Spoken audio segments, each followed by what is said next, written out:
So I started therapy because of my battle with mental health, mental illness. I think when I was around 13 or 12 actually is when I started to struggle with it, but 13 is when it became a prominent issue for me that like I need to seek professional help. Bakit nagkaroon na ng ganung decision na I need to seek professional help? I think it's my mental health got to the point where it was so bad that it was hindering my ability to function on a day-to-day basis. So naging ano ka? Depressed? Yeah, depressed. And then I started self-harming and all of these different. Like in what way would you hurt yourself before? I would. You would cut? Yeah, I would cut myself. I think when my emotions get really strong, especially negative emotions, I feel very tense. I feel very tight. Like everything, the world is just crushing down on me in a way. And at the time, my only outlet, my only coping mechanism that I knew of was when I cut myself. Well, it was a bad way of thinking that's how it solves the problem. Terrible way of thinking. But it is a terrible way of thinking that hurting yourself will release you from the inner pain that you were feeling.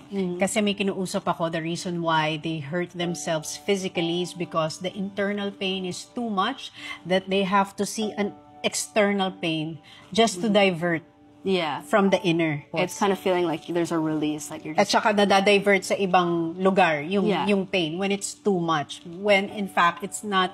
It's a very unhealthy way of dealing with an internal pain. Yes. Pero bago ka mag-therapy at bago ka makarating dun sa depression and harming yourself, may pinagdaanan ka kasi. You went through something nung bata ka. Yeah, different types of abuse actually, because I think my parents were very busy with their work often, so my yaya was my companion a lot of the times, and she was abusive in more ways than one. So one of the ways was verbal, so she'd always insult me, say the same things these people on Twitter were saying. Okay, like, you're when useless, you say disappointment. Yan ang sinasabi. Ang sinasabi mo?